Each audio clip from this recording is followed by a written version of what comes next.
Sure akong never mo pa tong nagagawa sa tuna at tokwa. Today ay gagawin naman nating mas pinasarap at mas nakakaganang kainin itong simpleng tuna at tokwa. At sure akong once matikman mo to, ay nako, uulit-ulitin mo talaga to, promise. Diyan nga po ay meron tayong 2 lata ng tuna na paghihiwalayin natin ang sabaw sa laman nito gamit ang strainer. Hindi kasi natin kailangan ng sabaw niyan, guys. I-strain lang natin maigi itong tuna habang dinudurog-durog na natin. Pwede naman po kayong gumamit ng mga favorite ninyong brand ng tuna dito, guys. Di naman po limited lang sa Century Tuna itong recipe natin. Kapag nasala na ang tuna, ay iset aside muna natin yan at maghihiwa naman ako dyan ng 3 pirasong sibuyas. Hiwa-hiwain lang po natin yan sa mas maliliit na piraso. Next ay itong red bell pepper na hihiwain lang din natin sa mas maliliit na cubes. Next ay itong siling green or siling haba, pa-slice lang po ang gagawin nating hiwa dyan. And last na ipe-prepare ko ay itong tokwa. 5 pieces po ng tokwa ang gagamitin natin dito sa ating recipe.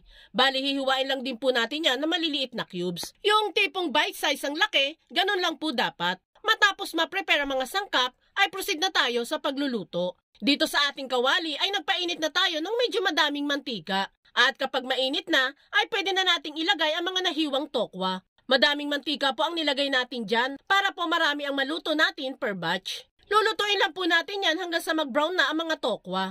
At habang niluluto natin ang tokwa, gusto ko lang pasalamatan sila Ma'am Edita de Guzman ng Bulacan at si Ma'am Jean Gabaldon. Maraming salamat sa inyo mga madam sa walang sawa nyo pong pagsuporta. Kapag po naging brown na ang mga tokwa, ay pwede na po natin yang hanguin. Huwag nyo naman po masyadong katustahin ang mga tokwa, guys. Nakakangalay kasi po sa pangangumuya ng tokwa kapag masyadong matigas. Yung ganitong pagkaprito po ng tokwa is okay na po iyan. Next ay dito naman tayo sa same pan na pinagprituhan natin ng tokwa, ay tinanggal ko lang po dyan lahat ng mantika. Then saka natin lulutuin yung drainade nating mga tuna. Lagay lang natin sa medium heat ang apoy at igisa-gisa ang tuna dito hanggang sa matuyot ito at mag-brown-brown ng bahagya. At habang tinutusta natin ang tuna, pasasalamatan ko lang din po muna si Ma'am Irene de la Cruz ng Maragondon, Cavite at si Ma'am Dolores Almuhin ng Valenzuela City. Thank you so much for watching mga madam!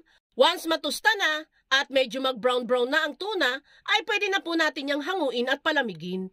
Once lumamig na, ay dito na tayo sa pag-assemble. Bali dito sa kawali na tayo maghahalo-halo ng iba pang mga sangkap na ilalagay natin. Dito po ay uunahin ko lang ilagay ang estimated 3/4 cup ng mayonnaise. Next naman natin dyan ang 1½ tablespoon ng oyster sauce. Pwede din po kayong gumamit ng liquid seasoning dito kung yan po ang available dyan sa inyo.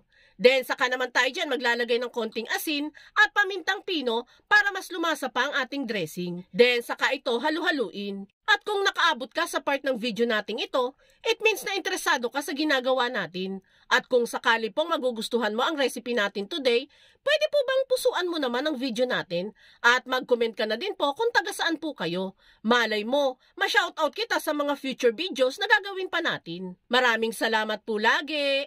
Matapos mahalo-halo yan, ay ilalagay na natin dyan ang mga nahiwa-hiwang sibuyas, red bell pepper, at siling green. Bali, magtitira lang po ako dyan ng pang-toppings mamaya para mas maging presentable itong dish natin. And last na ilalagay natin ay ang mga napritong tokwa. Halo-haloin lang natin yan hanggang sa makubera na ng dressing ang lahat ng ingredient natin. And kapag nahalo-halo na natin lahat ng sangkap dito, ay ready to serve na itong mas pinasarap at mas malasa na tokwa sisig with tuna dressing.